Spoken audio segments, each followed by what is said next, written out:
sa pin chung gam theng a chun pathen min theng len hen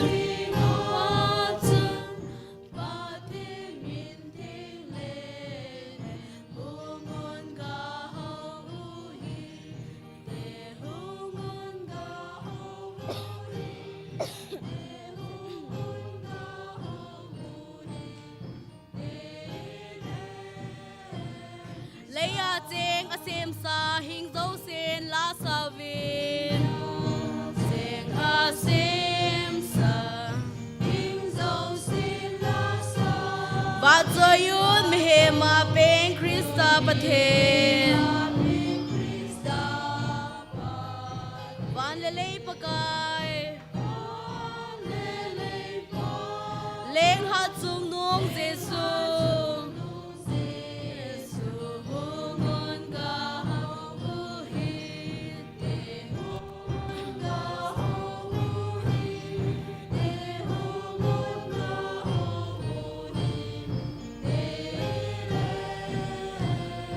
Nom hen Krista na mi layan hong peng tai Krista na mi layan hong peng ton sot kai na min za hen pathen thu go chu ta sa phe na peng tai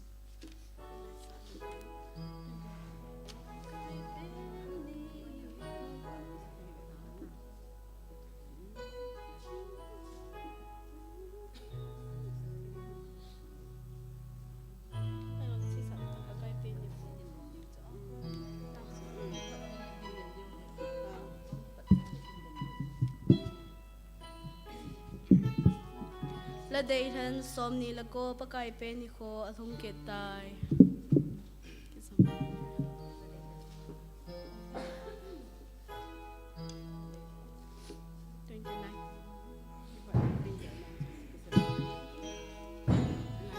pa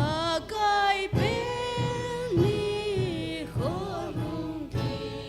si lung leng vai te lung a kai tho ve và nuôi hi luôn Bethlehem thang chunga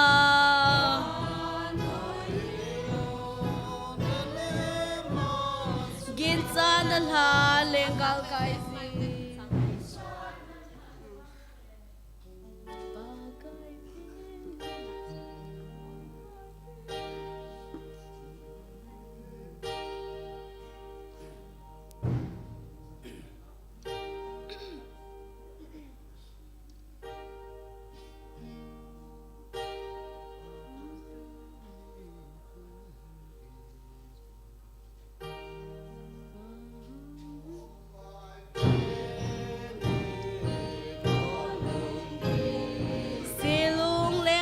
te lung a kai tho ve và nuôi hi luôn Bethlehem thang chunga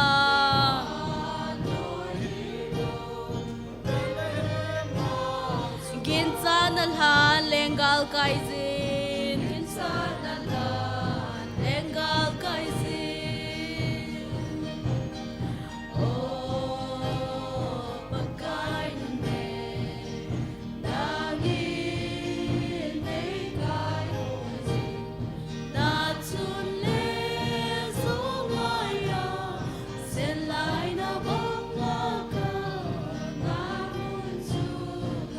Bethlehem asi avakitar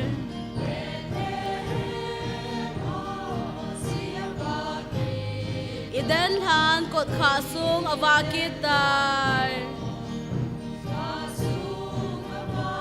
khangin thâu vun idan kho va tai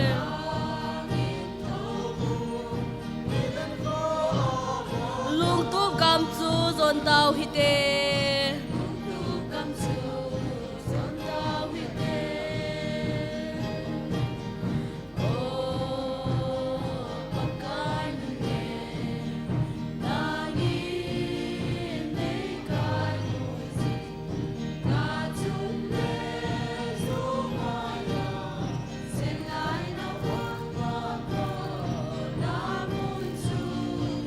ngai nge ze Bethlehem thang chu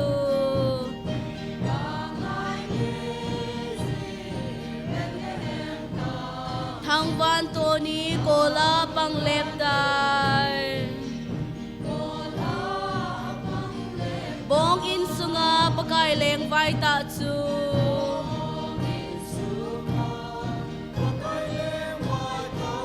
atunu Marin apome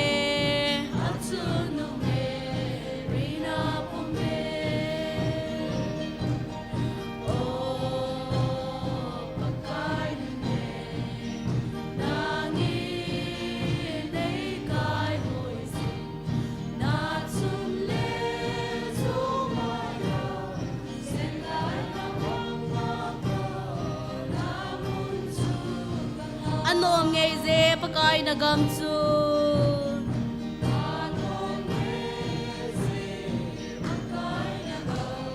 kei din Bethlehem thang avakit dai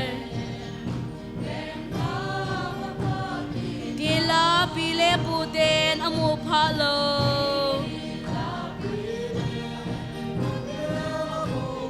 saron pa le min lengute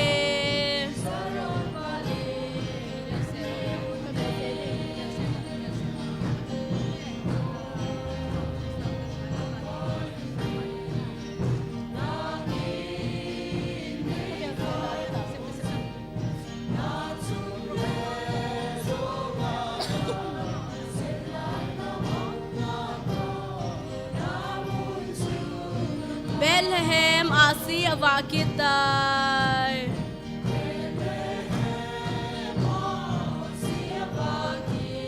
idan han kot khasung avakit dai khangin thovun idan kho va dai lung tu kam chu zon tau hi te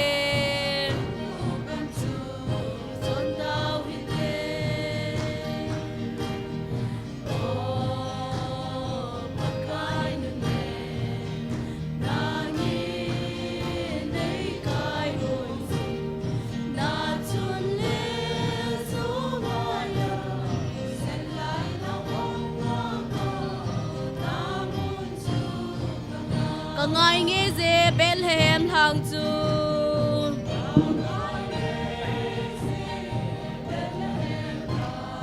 thang van to ni kola pang lep dai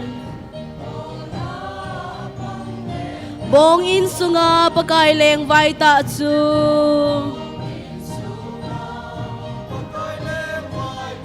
atunu Marin apome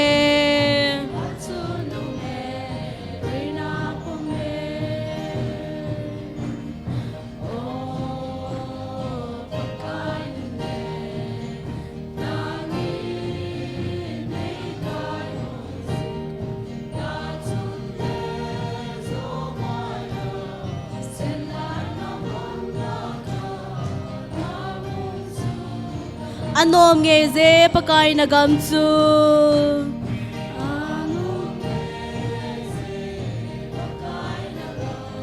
kei din Bethlehem thang avakit dai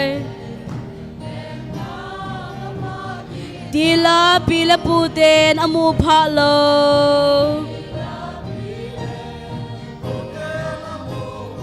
saron pa le min lengute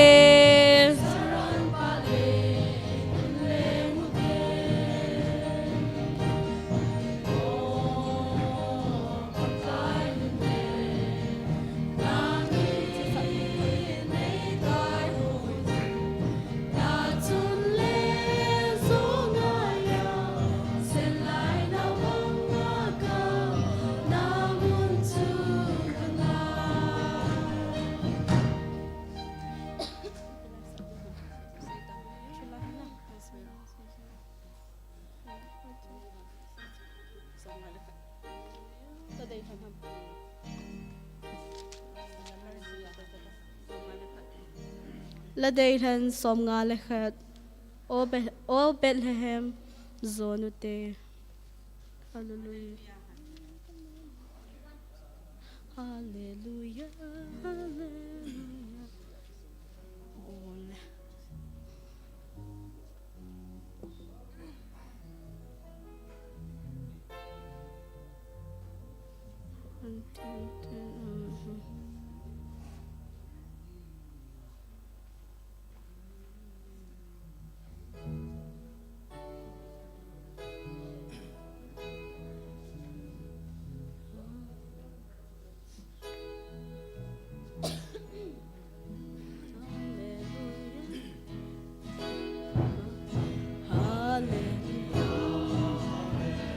Leng Krista chu ahung peng ta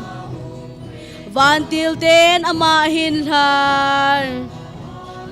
Bethlehem daya chun Leng Krista chu ahung peng ta lo pi hen atiu ve o Bethlehem zonute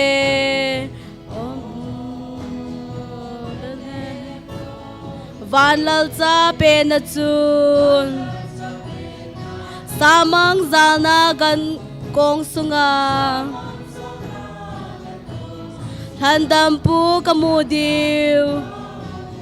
ava choi van til la sahon lung sung imu akai thove valpa a silam kai va chun mi ching ho apui un o ke ma zong nei pui in lang Bethlehem daya chun o Bethlehem zonute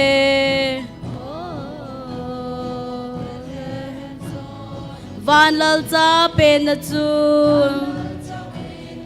samang zalna gan kong sunga handam pu kamudiu hallelujah hallelujah kal handam pu penamun chu ta samin in kagal dot le o mu kanom nge ye hung va kit in valpa asi cây mà dòng nay bụi in ô Bethlehem zonute van lal cha pena chu samang zalna gan kong sunga thandam pu kamudiu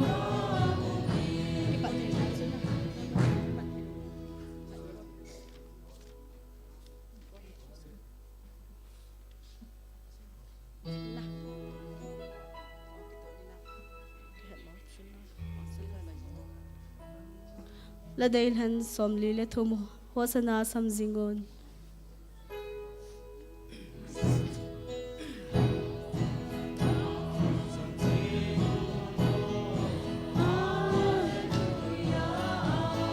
Leng Krista hung penge Bethlehem achun atong so dam lung se thu nam tin dam na hi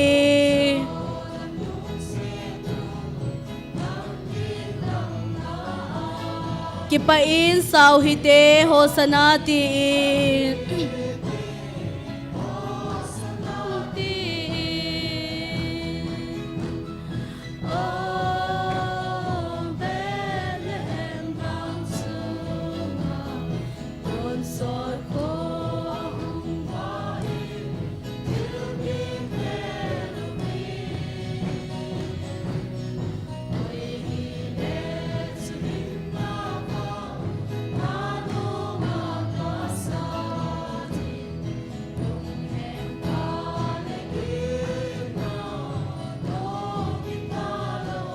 akidangin alo pi e cham na leng pa chu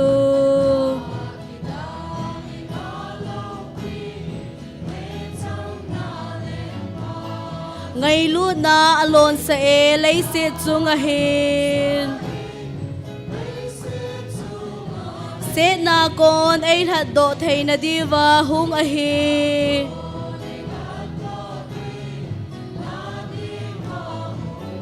lung set gam leng a hi ipakai Giêsu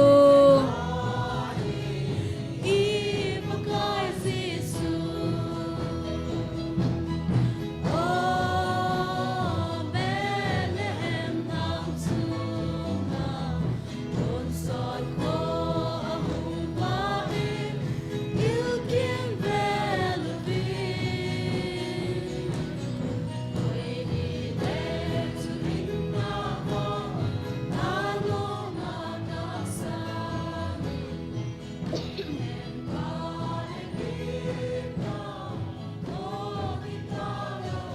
pa thu te ahung thung tai idam thei nau a hi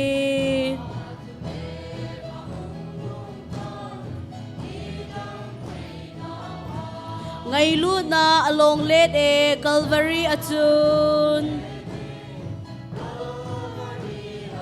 adan je koi ham sei thei lei mi hem te la a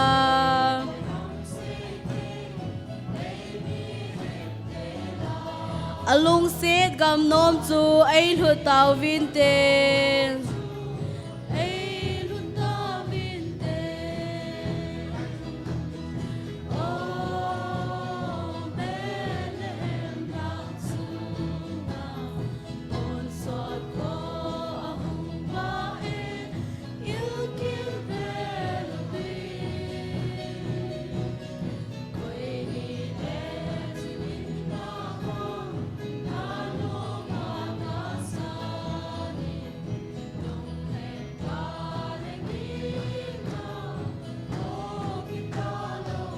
Zion lo pina pakai mangsa ai hol pau chu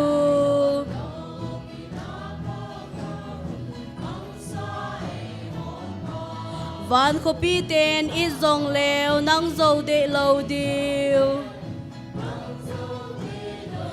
izakai ka izakaya lalpen hen amen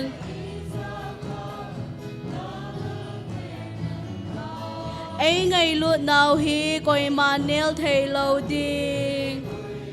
mà nêu thầy lâu đi oh Bethlehem nang sunga con son ko ahung pa il kim velvin koi ile tu inna ko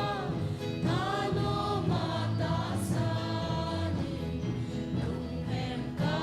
lengin na to kita lo din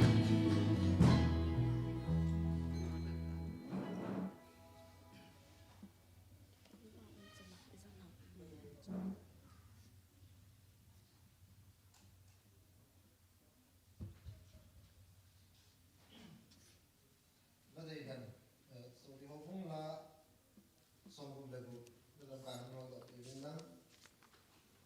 thì số này bị vô nên thì mình sao thì sao được tiền là phụ on kumangin phal na taw na ai la pi divin team na kahin ni mi piti ho ibon en tingutin ho bung la song gup la hup so khomte na lal tau na le lal lu khu na hindal hai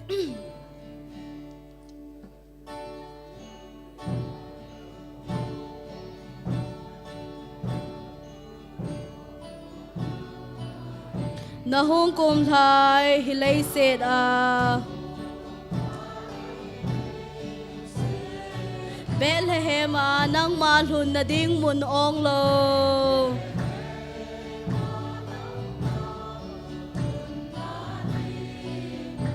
theng chung nung pen hun na bong in hung o pakai kalung sunga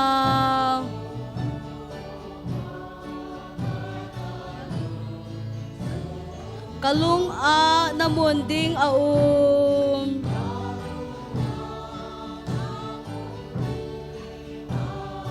hung o o pakai kalung sunga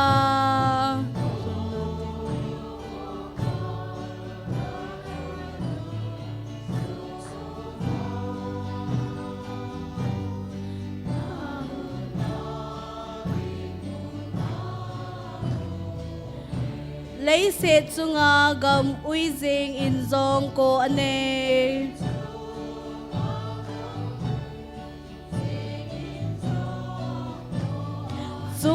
Sung leng van zong ge na bu ne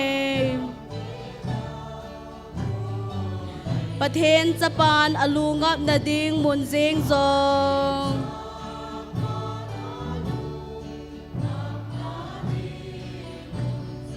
Hinoi lei se na ato moy Hungo pakai kalung sunga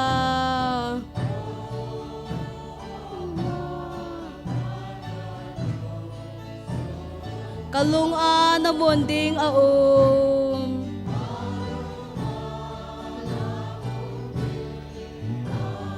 Hungo pakai kalung sunga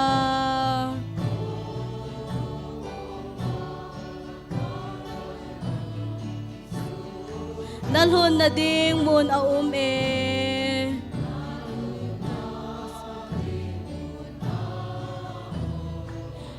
Van mi ten la asa ding ni le van gama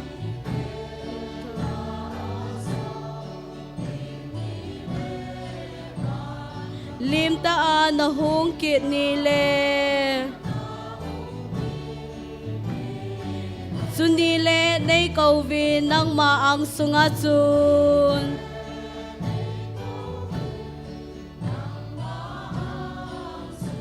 Namunding a umenaitin Pakai kalha kipalheding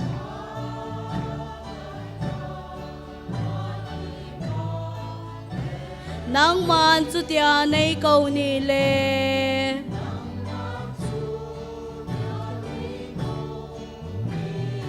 Pakai kalhagaw kipalheding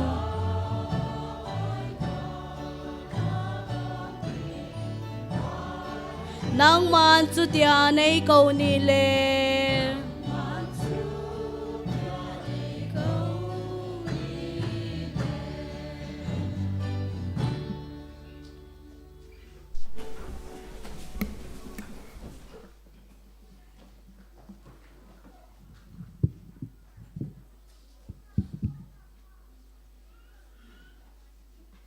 Pathin gel do te tao na ne hote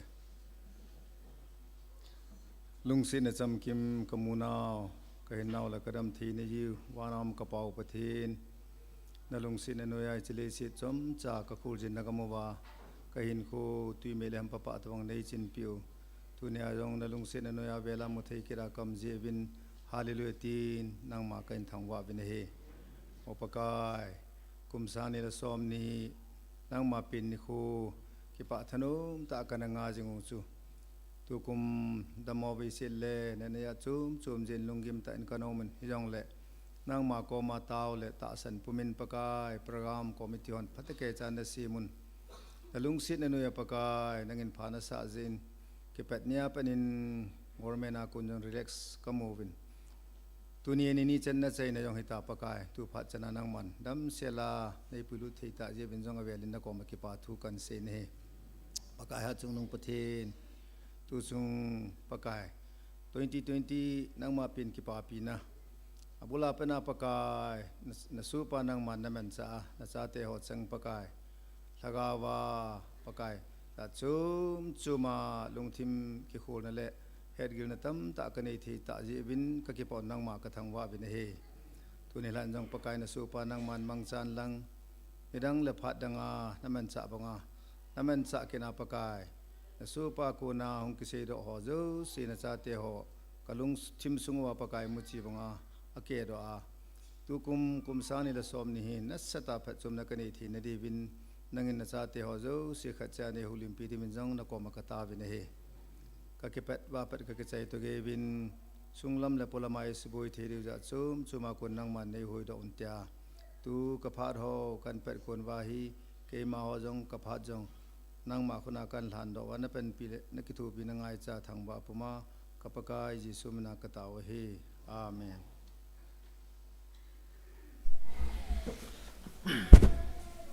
ki paumin pathirin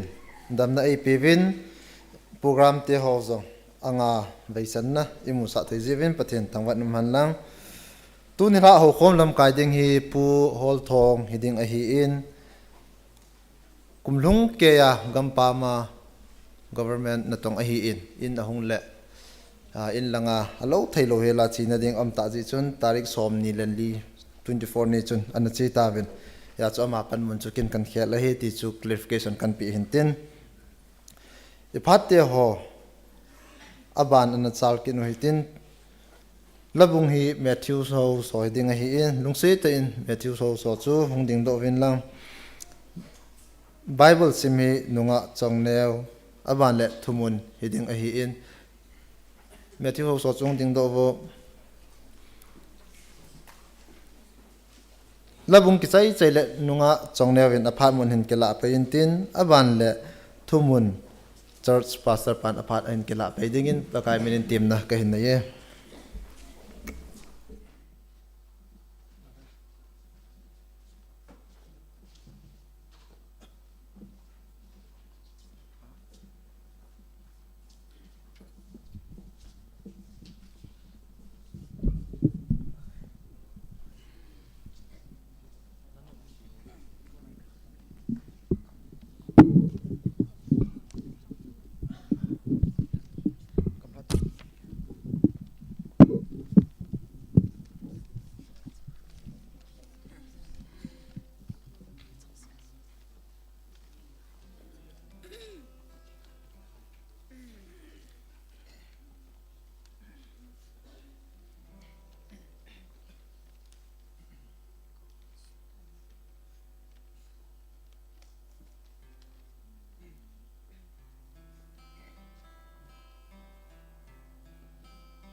tu Nilhah Bible chang sim ni chu Matthew bung ni chang ko chang som Matthew bung ni chang ko chang som chang ko lengpa thu aza phat un ama ho akipat do tawin hi chule vevin nisolama amu u a si chu amasanguwa achi pe in naw sen na chunga chun akingan hi chang som a si chu amu phat uvin athau unomin hapan akipa un hi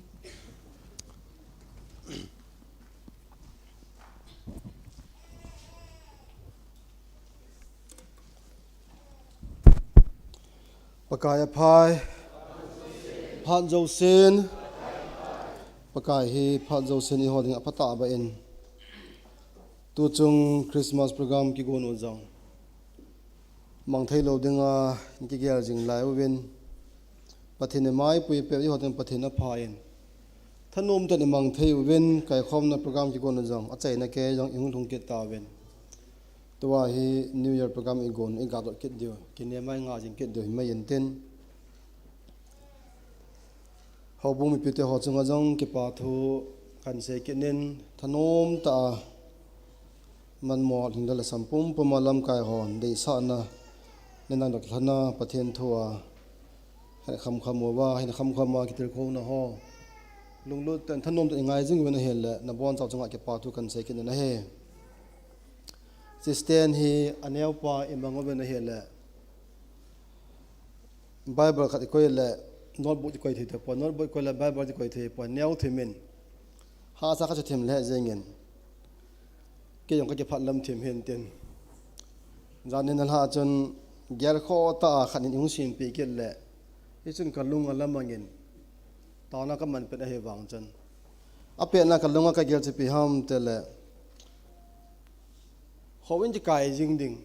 howin don ji kai ding pathin thuang ki se jing ding len khom don ke bor je ding a hin cha chu howin kai ya speaker pan thu se na ding nawa ta thu se ding pa ke gel phatalo ba nawa ta lam kol bol di pa kho asa we di pa chu e ji chun kalunga khet nan den jing a hin ai wang chun jan ha thu ka se ta na ka mana par ka thu se alhung ke chun hi chun ei su boi jing ke yin ke khen chun committee chairman pu ko ma ka sai ni la tu ning ka in alien ja pa hin do pe ben nawatan ke mang thei ke nin pathin ka thang wa in jan hi jingka chun lockdown sunga member tha ke lut ho ne den sa ben kim ke po ben pu reverend tong mang ama jong litan srai khong ho bunga Christmas a ke mang cha hi ben ama la an sumi te jong March na loham pa March ke chala nga chamo hung du na heaven a hin la boi na ho chom ji chen April la nga chen an ke lut pa na heaven tu na ka mu zat mo ben am ho jong naw te ho mi ni bo hitam thoma heaven a hong kai ni hung din pilo chen ke parliament te ho bu mi hon mo nom de wa hen go lang thoma heaven Salman la naw te jong hung ding obo Salman Sanjoy Sanjit ba mo jong khat bo na ke pa me to ta bo khat ve chun mi khat nan se yin tu kum Christmas hi thacha ho pa sa ho tam na pen hin te ben tu ni khat ke be ke no ben aki pat nya chu pute pa te retire ho chela existing worker hi jona isa nga senior hongan be phat ba pi hong to wala seminary kom la ya ko da pu khan na sei ka gyal do in bidi kan chai kelit sa ta in lam ka jot le ho bunga thuwe se sa ben thu se ya ka din do ka ma sanga doctorate degree holder ho pastor reverend ahanda ta pha pe ja wo ben ka ke thing ta de cho ka ke thing banin thu kan sa ka sei kim don khanen ka college wa ko ai pu yong hong lut kinin ama sanga hong to kinin na hel le e ji chun ka ke thing den ko jong amang do ke ku ta en chom kha thu sei thela wa kom na ko ai pu chun ama sanga to bin hi te khoi an bo den hel le cha chun kalung hong mong hut kinin ka ke tha pat kin ne ti ma hel le a ke pan nin ha cho u te ho pa te ho pu te ho kama sanga to la mo kam le ka ke phalam thim se su jing a hin la lungmu na ta kha ka nei kinin pathin jong ka thang va in amo ang sunga ka din the jong pathin zal he pathin ka thang va in chele amo ho tam ta om je bin jong lungmon na chumbe kha ka nei kenen ho bu mi pite ho tam ten jong lungmon pi di ko kenen min amo ho jing se no ane pite ho in sung mi ho jong thanom ta pan jing je mo chong ke pa thui se bin he tuni nilha hin kai khom na nga ve chan na hi ta in phat danga jong iza jing mai thiu hin tin mi dang dang in jong na se na iza son di wa hin ken jong hi chi sermon hi keiman pathin ko ma thum la ta pu ma kha sim cha cha hi po in min sermon a ji kanavet to le a ka sim to le kha na hin Bethlehem asi Bethlehem star jong te jevin phat dang in za jing mai thiu hin tin isim do Bible chang chu chang som na hin versim ke ning ka ting asi chu amu phat ubin athau anumun hapan akipa on ahi atin hicha Bible chang isim te niu chang ko na kalat onum chi piham ta le solam asi le khathi mo mi ching ho en ahin pui pe asi chu amu phat ubin ama sango ba achi pe in law situm na chunga akenga in amo hi chu amu bin azui jing ve ti cho hin chang som na achun hapan akepa ove ati cha asi chu amu phat no ve mo athau anum hapan akepa ove tin pathin thu bon chawan pathin pathe bu pe ventin Bethlehem ritinga le hen Hebrew pawa pronunciation ki banga hin spelling book ki hin I hon Bethlehem iti hu Bethlehem Thelhem hin Hebrew pawa kuna la so no Bethlem bo hin Bethlehem hin to hon iman paw he Bethlehem hin hichi piham tiala chang tha in house of bread tin a hi ti he no hin hichi Bible hin ni aumen Bethlehem kiti hu hin ni aumen khachu seita pong kating gam tip gam an lo wa jeral te amo phong dung ja ki hop na wa hu khat cha hi chi chon hejing hitin ani na pa hi paka Jesu Christa pen na hupi David hupi te Bethlehem David hupi ti pa Jerusalem kom sa a hi kitin lenga khana ke ji ka sim na chan kilometer ku ham bo gam hla a hi tin map zone available nai cha bo hin jidate map agamo gam map me na hela south langa noilang pe a Jerusalem umin Jerusalem anui kom cha bo che hin nai cha he ki tin he che he juda gam sunga umahin a kho dan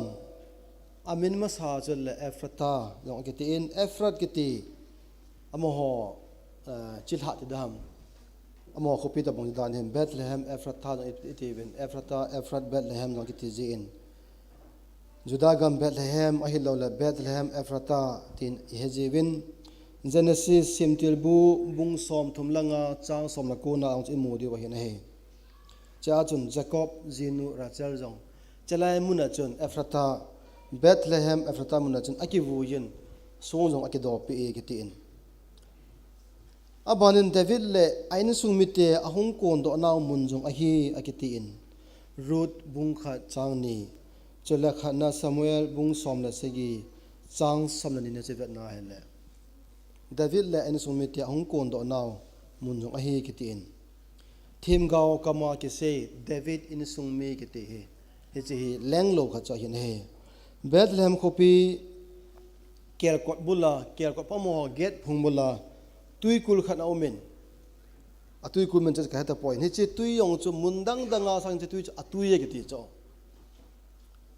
juda gam mi te hoi mundang gam dang zo si sang lai tui cha du pe no ben lai tui pe na hi kitin he chu nina Samuel 2 Samuel bung som ni lathum chang som la ngana ba tinga la hin David galmun na na zong adang cha pha na hin ko ham khanin che kya ko phunga tui ko la pa tui in po pe la khate wale tin chlai mo ho khopi kya ko phunga tui ko la ko na tui chu athangai jinge ki cho na muna tui lo hi point tui chu jinge hin na chala muna tui chu athangai jinge te ki mu thayin si saw beding a chun edi jathumla som thum ko ma Constantine anu Helena in jong howin khat ana tung do in khunungin ahung sit pha nen edi zangale somni la sege vela chun Justin leng pa in acha anasa phaket ne ke tin to ai arab mi te khona cha hi ta in hi cha hin ipija Bethlehem khel khel ki dei sa am de pa hi lungthim thu ta lut ke na hi nei Bethlehem a kho tam khat am dang se o hin abana hin ipija Bethlehem khel khel hi pathin dei sa hin tam tinga la hin akhat na hin Bethlehem hi se ta bin chang tha in tina hi itivin leisit mi hingte hi chang tha hing hi bin khanglui la ya chang tha te hon bu i ta bin an chang bu i ta bin Bible la hi bu ke manglo hin an chang tha ke mang hin i hon ne on chang tha ta bong si tho hin to wa hi chang tha iti tu khangai chang tha iti le ne thia bu i gelo hi ta yen a hin la khanglui la ya chang tha ke ti hi an i hon bu an iti pau hi chi a hi in ya he tu pa wa se de nga cha bu in na ti dan cha bu in ti dan cha chang la in ki ti ya mi hing zo se mi hinga ping tha phon hi chang la an ne a he chun tha pi a hin pi chang la hing a hin chang la min hin na an hin ya Jesus Christa Bethlehem a hung pin hin i hodinga ama i hodinga chang la bonga hin na a hi ti phot che na a hin a he amai thagau hinna e hodinga thagau hinna a hi ti bet san a hin he hite thu dol hin Jesus Christ a hitina sayin Gospel John bungup chang somthum na thuma ke pa na somthum la nga chan John bungup Gospel John bungup chang somthum na thuma ke pa na somthum la nga sung bet nga le pakai Jesu in ke ma hinna chang la ka hi atin ke ma hinna chang la ka hi Gospel John le khasa Gospel ji hoi va te nga na hin ke ma ta tam ta emu de wa hin pakai Jesus Christ a hin a se chet no ho hin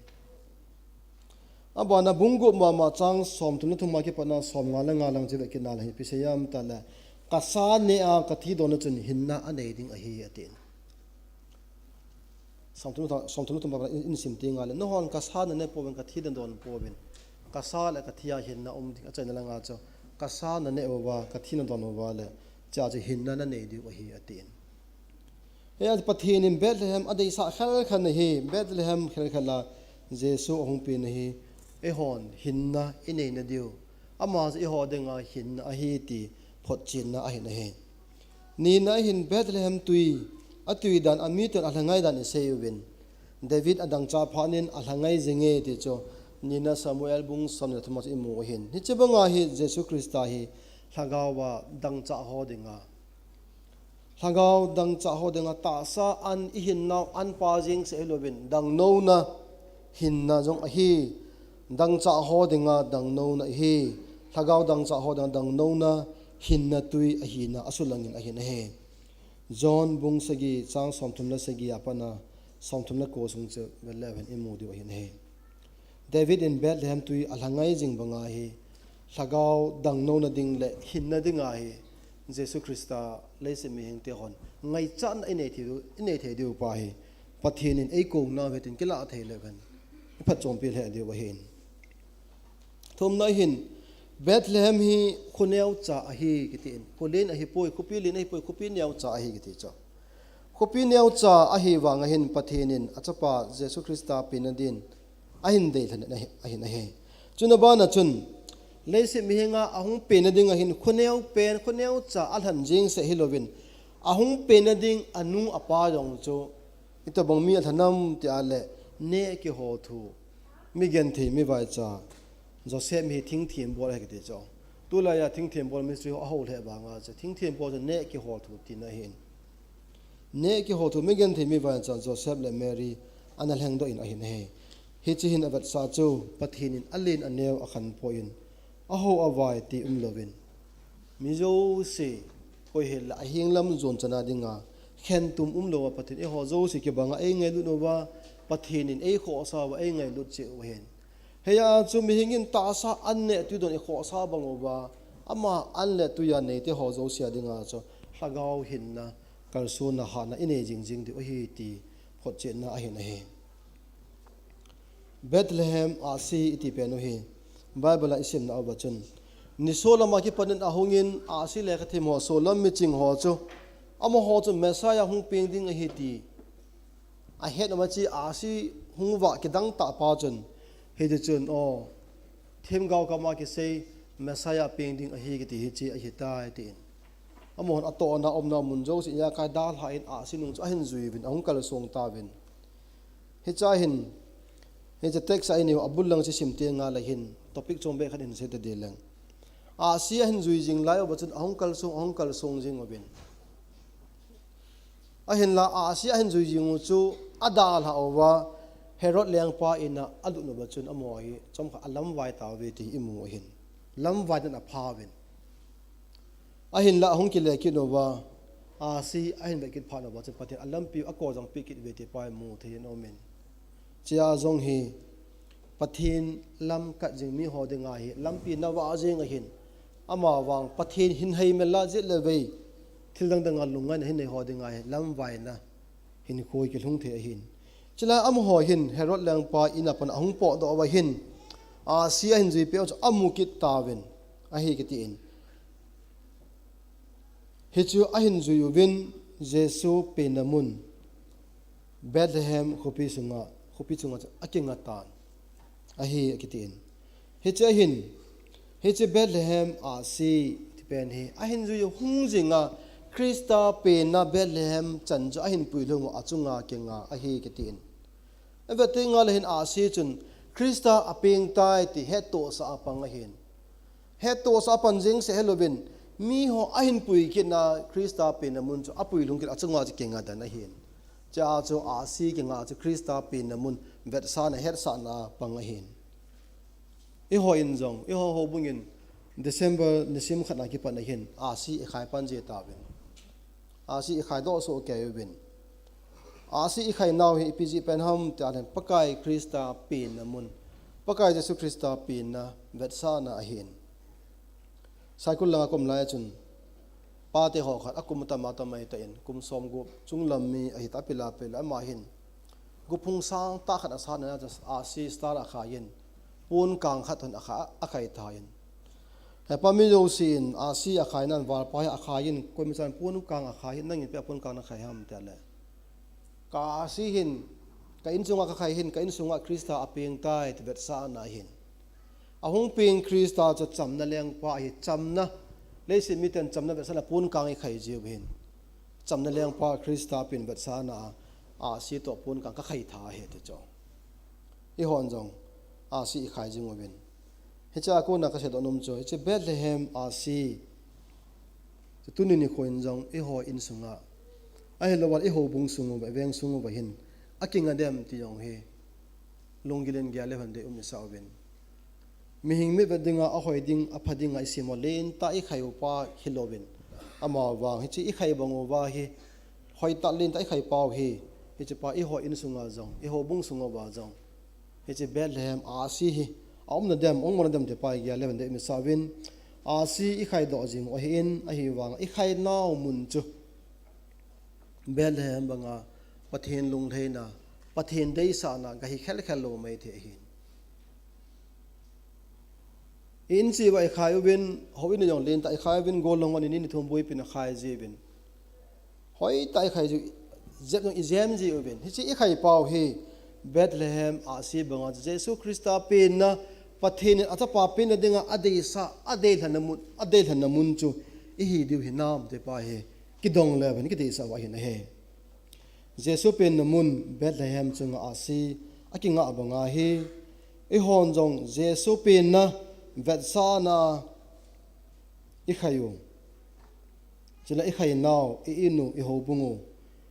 hi pathen dei sa na pathen lung leina a hi angai jin a hi na he pathen dei sa pathen lung lei I chan ting ola chun I chungu wa hi a si kinga ding a hi ti pa hi se do no mo hi na he so lam ching hoding in lam hilin apangin am hoding in nawa na in apangin mi hoding in het to sa in apangin Krista pe namun het thena vat sanan apangin het to sa apangin pathen lopi kila na in apangin hechi Bethlehem asi bangai ta san cha te e ho zo si jong ahung peng Krista lem te ho zo sin ilemu jeng selo ilemu Krista ama ki panathupa heto sa apang mi hodang vatana pang I he diu be ngai ja he na he Christmas kum sang la som ni iman naw tun la achai na hi ding a hi ta in som ni la lini na ke panin pathen thu ngai wen pathen la isaben len khome bolwen bujong in activity som in nei jing wen ma wang chai ke chai jing ding hiloben Christmas mangte ho zo si hi mi ho hin ve ding in ta san cha hi Krista hi ti mu thin um na de vem ai lawala hoila ham khana chun het to sa in ipang zo na de vem mi ho hin ve ding in ve ton the in de vem te pa hi ge 11 de um sa wen khadwei gambi number group ka thun te line jing ka khat hotel cha don in ka chin centenary zo theu cha hin he chan hotel cha ka don na over hin program coordinator pu reverend lam kyang in house pu ado thu do anei na veng sung la mandil thu ado thu an tha pat an se do ben ke chun koi maung ka ha point ka thun ti la mi ho kha ka me ha nai point khani ho bung lam kai de ken member ho khani ken ka ha nai lo wa hin ai je ka thun ni nili ni nga ham bo na la hin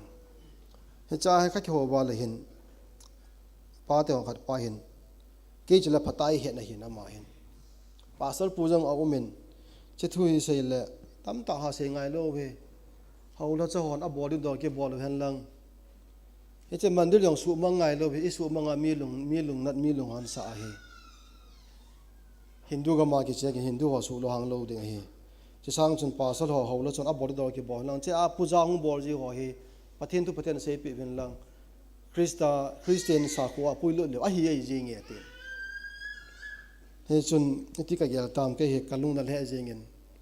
kalung hong ha tu na ka pau ki pe ji he ke ka don pe jing in pa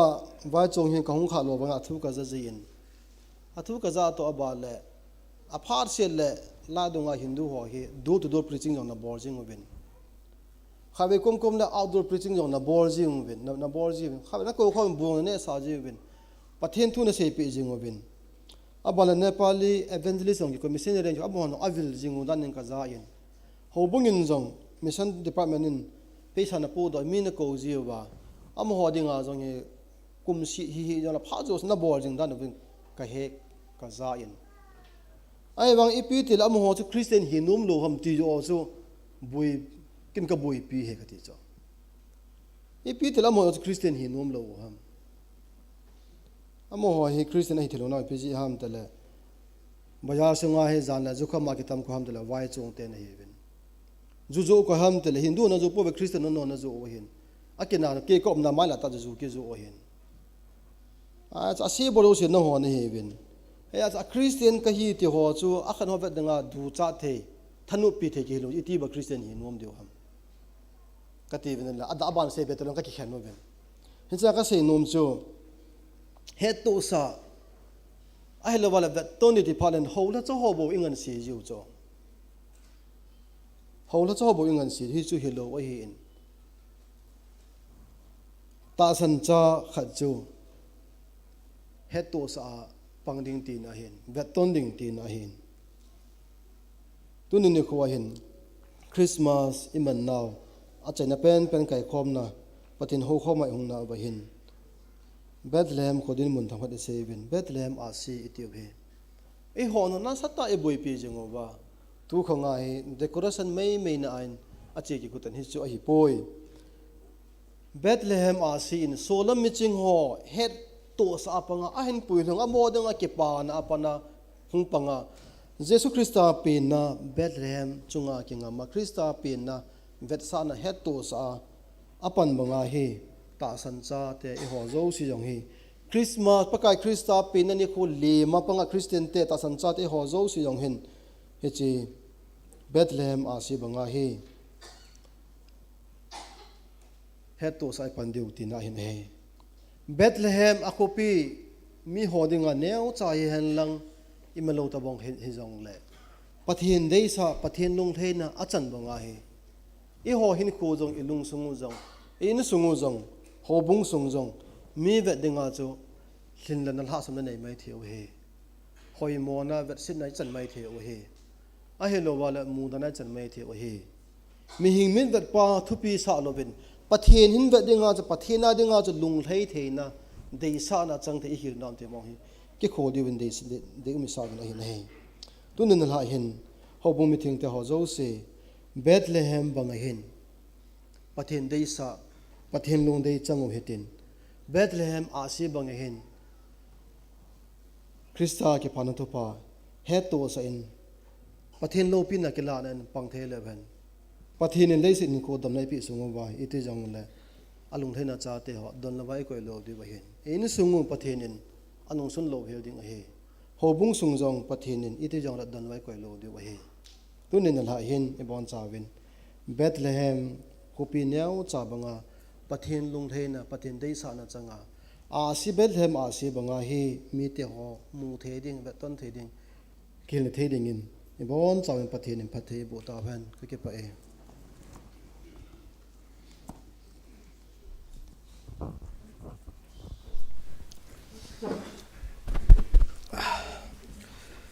wa choi langai ta isa piu Matthew ho so hi in Bible ai sim piu nunga changne o hi in chukil pathian thugil ta ai sei piu church pastor pa mozo si pathian phathei po taw han tu in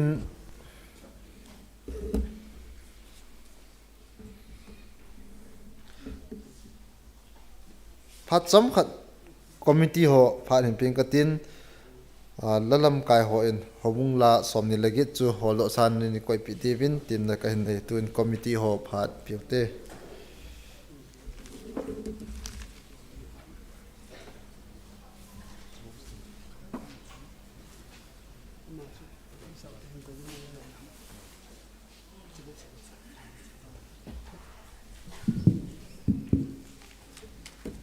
Hobumi pi ho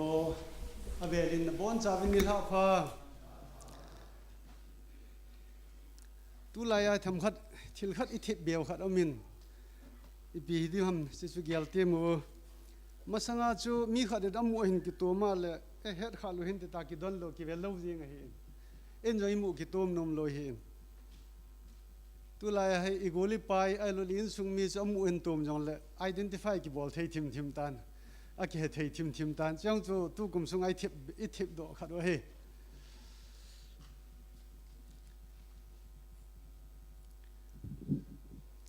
program event le Christmas program kitia ita do kum thung ke ai hung kinep now chu pathinin phat thei bo win in mang panawin athung chal chalin tunil ha achaina hung thung thei ta win ki pa le jeng in he sule ivada hele len khom jong tu Christmas a hi len khom thu pi nga len khom nga a hi in tu hin thu pi nga hung ki chai ta in len khom khat bo wa ta in chiu ting la hin 2020 Christmas program chu iman sai hung hi de ta in ji chun ikipat ti lai wa ithanuk inga la layu chu haimil lovin gel do jing hutin chule thupi ki pe hi alung hlai na mi hola cham leng han ki pi hi chipa hi isan ge cham nei nei be ta awam ti jong ki kholutin pastor puin phatta hung ki ginga thupi ngai sei pi he ta in nungel do hutin ai thei chanin haimil lovinum hutin abana Christmas man na dinga hi chi hin ipui pe ki dawa chukil abana dinga kinep nei nei ki divin ki ti mu vin he akun phat bo la gel do hilowa kumlhunga gel do jing hiding mangjing hiding enjoy ki ti mu vin to a ka hung din he phat a chaina lam hong hi to kel honin ki pa thu seina ki pa thu se hi mi tam tan se le ki pa thu se ba ya ba hila ki pa thu se e pi ki se ki pa ame ti la pha hi me mi yo se ki pa ti di hin sei ling ha ta kha chu ki pa thu se hi a hi hijiang zong le ikipa zalwin aling ke ti hilwin achom kima in sei de hi in tun la ki pa thui sei na la wa ama sapenin pathin thui nga eiwa pau Christmas speaker pu chunga ki pa thu sevin ama yong tu kum sung chen ain sung wa yong hin ga ki ti han lang le boino new dammo ai lo la area hu containment zone to ipi to tamta boya boy hi ale chibana chun naw sen khat hobunga naw sen khat hung ki be ki den naw sen an ne honin ai le chi yong chun na sata he ma ni hi ain su boy hona hi in su boy ti za phalo lam hi lawa ki sa lal na hung ki be hi hi ti chun hin khu hin mangwin pathenin ain pui win tu chung hin boy helen aman sermon hi Christmas sermon mong hi chi thupi wa kuna aba zama hi chi appeal hin thein ni nga sermon nga phat ta hung ki zila hung ki ginga hoi ta in sei la piu tan ki pam le jengin mi zo sin achunga ki pa thui sei no movin chule ichi bai no movin pa cha na thui sei no movin he chukil le zan he jing wai kai khom chun ama in kum sang ni som ni sunga ei na dal ha ta ho anamul lim sa ho gel do na condolence song phata ni hin bol pi win ki pam le jengin je chun hobu mi pi ho zo se athu ngai zo se hon ki pa thu ama koma sei vin he azo ting le a khamin zong ki pa thil pi e ho zo sen i bol no mu alim vet sa na jong chen nev cha yang le bol div de amin abanin program hi akita ting le hin ki mo ta helwin a kingan se ho in board of deacon pastor pulam kaina sula committee ho in gel theisen ki gela tauna puma program hung ki sima hi in mi zo se min chu chung zo puin ai lo le a chung ho jong hi ipi ham deisa chom be a ai lo le lang nei si nei na ne helo be cha chu bana ama sa hoyong ki ve anung ma ki ve a hung ki gol ha je hin a hin program a imina chun tiang le hin tauna puma ki gona inei si o hi ki he in bailo hi in a hoi pen hi jong le ki gona ngai su ke hi in hi je chun chi program ki gonga a lol hin te dinga taw puma hung ki gonga tuni sana program lol hin sa pang ho zo si chunga ki pa thu i phung ve na he abanin committee in program and sim saya abana intina star in ta do wa akham khama in si in zep ho hi so zo sai sumla pai jong lut pha tha le pha jong lut hin so zo si hing pan khom no zo si hin committee in that one nin jong veng sung ki kholen a ki wa le in ki paum ta in tam ta in phata in bolwin abanin a bolman lo hon jong i bolwin he di chun tip na nge na ki nei ho a phadinga gel ho to do in aumin je chun intin sunga yong ki pa thui phongwin family zo se sunga jong abanin hovin le akim vel zep hoina decoration hi de in BYD hope hapan na hi in ama ho hin mi zo se chu bona ki khop jinga hi theilo hin la lam kai pha be bin amin lam kai ho ana tong ho zo se he chi na win hi je chun hita banga lunglut ta idea anei chanu pudo a aphapen dinga lunggel hin ne ya tua imu theyo zep hoin ho zo si hin bol ho zo si chunga BYD ho zo si chunga ki pa thui phongwin chule tu chung hin hobung tu cha ho jong hobung be cha ho jong man na thei the a ki mangin min pha na thei the a ki min pha in ama ho jong pon tho te na pangsi win ama ho zo se chunga ki pa thui phongwin chule tu chung hin phi program hin an me hon ding ho list ki ta do puin banner ho ajong advance a ki masaya amin ta do jong ki bol puin to vai ki hom na dang a ki nei puin hin la ki pa ta in board of deacon ho izat hamlam kai na in pate ho hung ki pedo win an me tuita I hon pi win intina an me tuita ikidop theiwin ama ho chunga ki pa thui phongwin chuta ki lhon chun khan khulom ho tu chung hin thacha ho cha om pi kiti ho zo se a hema ho pangwa chang hla sim na hung pangoi hi in je chun ama ho chunga ki pa thui phongwin he abanin group leader ho tu chung a chu ipiha phalbilaya diesel engine start ki bol lal tabang khu a hi in aha di dan chu aki bol lo ding ki helwa ti tam ta la hung wo ki khom te la jil hu te ti so ha hi sule iki khom nang chi thei ngai ta chu i pa athu ba hi tum ge dinga tho ta bang hi hi chila a lam kai ho in nasata pana hen la wa Matthew house a pu ti mangsa chule pi lamnu amani honin mark house a chule pu paulen chule pi thanil hi jong hi program amin chung jong hi talo ai wanga chu pi lambo hi chi program kun ta akian ki su kha ja chu boita chop zat de ho chung ha sata ai ki phalam le jengin aina to do jengin ahung jo se ki khom jo se i piham ngai sa jo se hung phalna avet sa in chu ti chun oi pi thanil tipna kine na la hung nomen oi pi lam boy su pi thanilin an khelin abani look house a chule pu ngam khothang second chule pi chong pi a hiwin ama ho cheng pi hin house lead a hin bolwa la ngai ta labung ho ingai thewa activity phata ta ingai wa suban susiki hulwa len khomna lam kai na hin newa aban le len khom sungai chadon jo siu jong hitabanga a house sun ama ho ki vai homna ki sei ngai na pot thona zala e hon tuita a sayong idonwa len khom nom ta iman o he je chun ki pa thu hi imin pha ho hi committee ki hulu ho bu mi bi jo sin ama ho chunga ki pa thu sei o he chukil light and sound a mo pu ngan si ki ne hi lalboi baite sule golhang hau pu zo a hi in amani hin asuna jana boi pi je hona mata ki pan hona ta en hita so en boi pi hona to jong hi thim ji hon lawa apa ma vet tu hona asi sim phat hona a hoina thei ngai ti bol je hona hi in ki pam le jing en he sule steward ki ti hi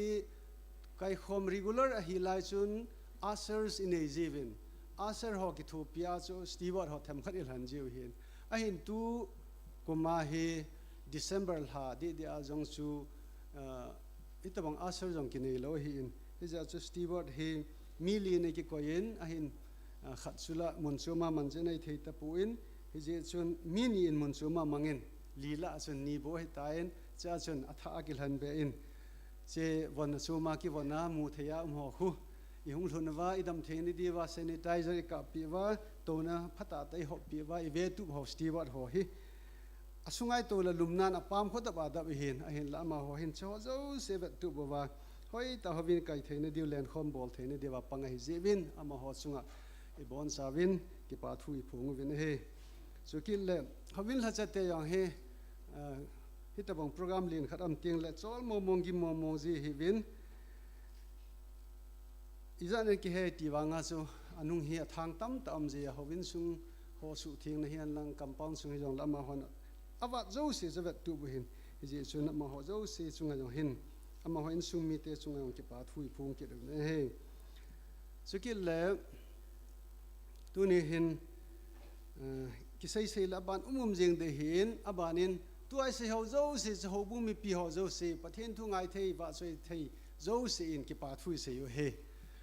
abanin committee ho in ki pa thu acham lam pena kan seinom ki do chele ho bu mi pi ho aki khom ho zo se chunga hin committee na saten ki pa thu ka seivin phat maintainable ki phat se ho phat ai zuiwa I to khom sunguwa I ho khom sunguwa I len khom sunguwa discipline nei ta em ho hi vet zui thei ta nim vin ki pam le jingin tu chung mong hin ki phona osang masang chun mic aki mana hi le aki ngai aki sam khu ki kouna ki phona a hi jing jingen amel si le jingen tu chung wang ta bang khat sa ki zapu in I phathei le jing vin I sei ngai thei le jing vin ji chun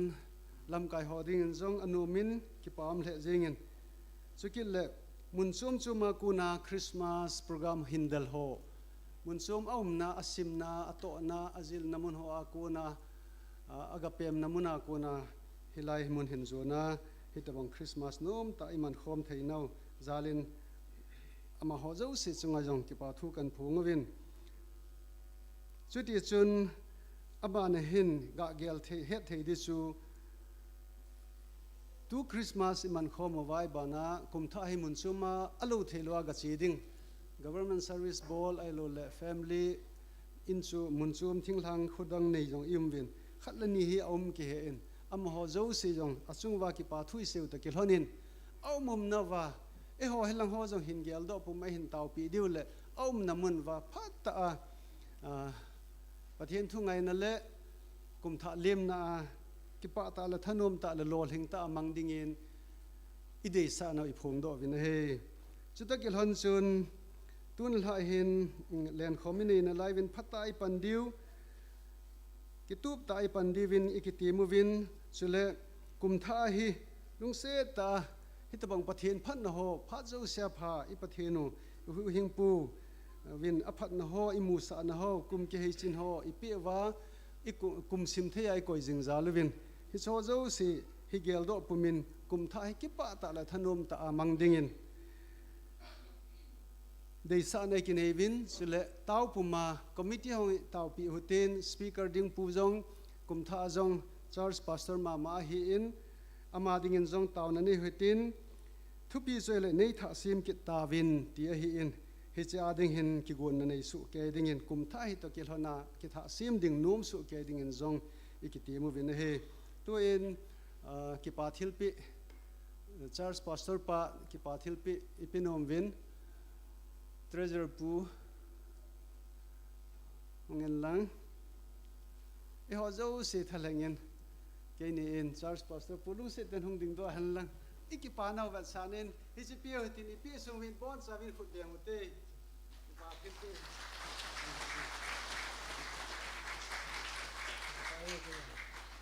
hi chan chui tan te ka ki pa e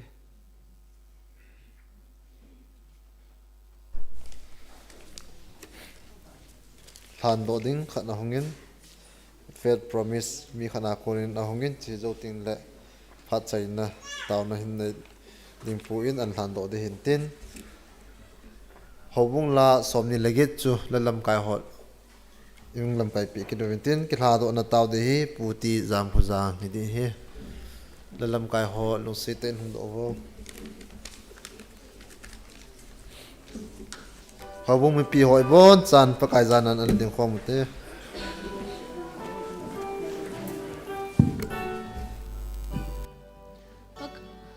Hello.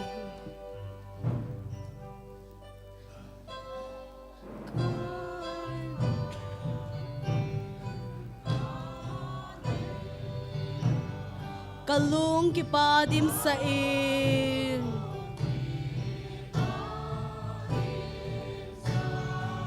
nang ngay lu na lung nay pewin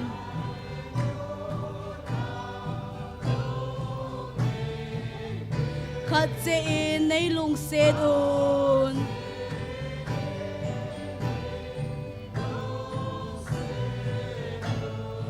nay tha se mun tha nay pewin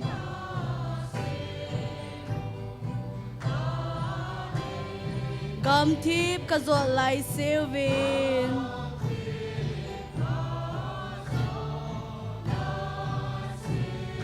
thang va to thon ka choi anui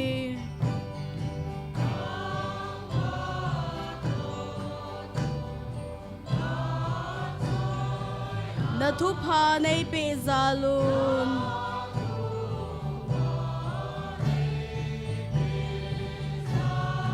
na mi hu hing na ga pung hen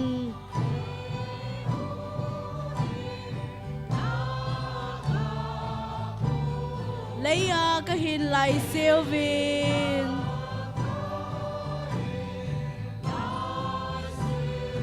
ta san ta ta nei sovin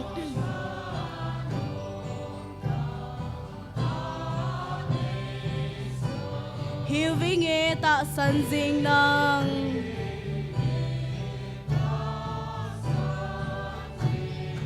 chuti chun van thu hung hluna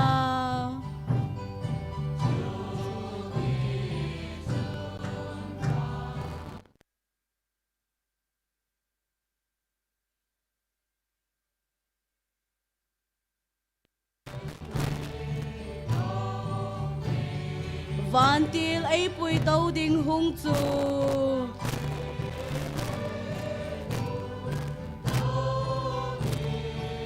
anung zui ding ki pa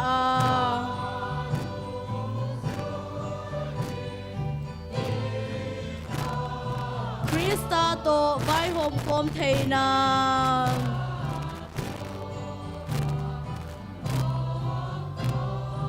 Don sot kem lo van gama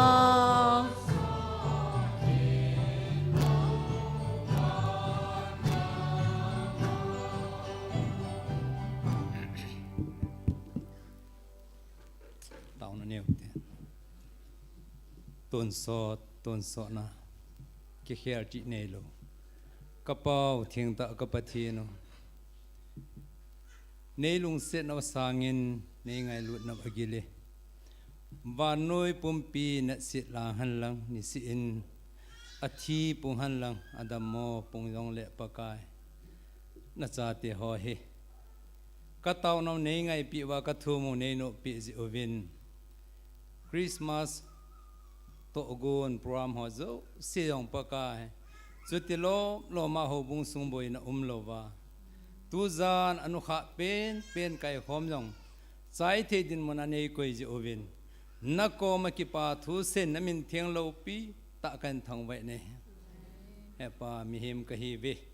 ka program ho sunga hi yam tan anga thip lo na ka nei kha ba hyong le lung se ta nei ngai dam di vin na ko ma ka ta vin a him tu zanin he pa na la chapu nang namang cha in nang ma thugila ko nin na mi te ho hi heta bang chun he pa na thula na la in e kho kha ve ata ta tu zana na mi te ho hin he pa wana wal pa chun Krista pin na mun chu alhut ka se achi banga tunya na cha te ke ho jang hi cha si banga chu mi ho het the dinga hi kahin kho hi kadam sungu hi pakai hi chidin mona kadin theina divin na thu tha a khat cha adinga phat thei bu divin na kom kata vin ahem o pakai lungsi thim hing jing ka pathin tu zanin he pa nang ma ho khoma ka hung na wa hin ka so piu khana ko nin jong gam thima wai kun dingin lagaw mang tha hu do na pang dingin hitabangin ta san kitip na ho hin pe thein hizin nang ka thang wa ki nin ahem pakai chaw nang phat thei buin nagama dingin mang chain pakai ahin tu do te in sung jong pakai nangin hitia asu ta asal hagawa phat thei na bu a dam sung hin khwa hi nagama dinga hi nung chon lowa malam sona ato jom jing thei na dingin na ko ma kata vin hi o lo pi pen ka pathin tun tu zan ka pramo ka chayowa to hi phat bi khat ki chai di hi jong oleng kap abana jong pakai nang mal hangau kai hoin nei chanova kachi pi kit dingu ka pram ho zo sew nangin mane pui divin nehinga kata vin he lung sit thim hingjing ka pathin tu zana hi bang lo mana chate nei lung sen wa chan pha nei chan nau chunga thangwa wa chen nang ma ka han pe in na cha te na phat thei bo nei chan win tin ha chunung ka pakai Jesu Krista minin ka thu min a hi amen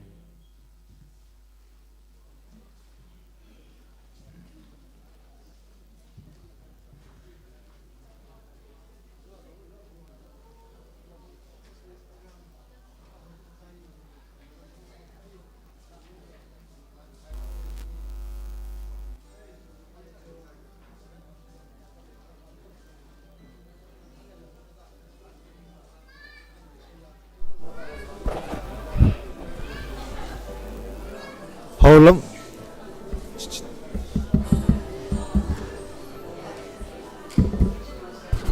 Board of Deacon Haulam Kai ho chu lungsi te in committee ho office a to khom dingin ngai chan hi ve BOD ho le Haulam Kai ho chu committee ho in office wa cham khat to khom pi dingin ngai chat hi ve chikin le Matthew ho so chu dalam kai ho chu cham khat ka ki tha ka ngui tin minute nga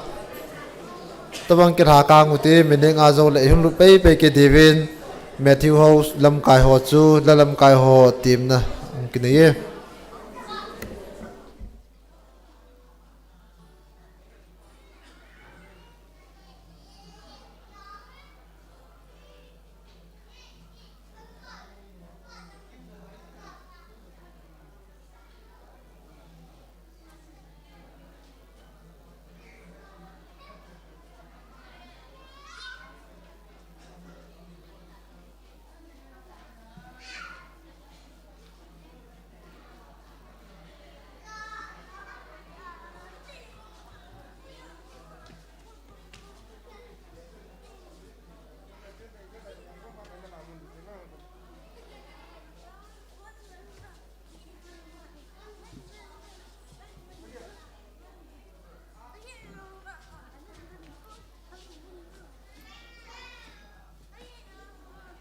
Amen.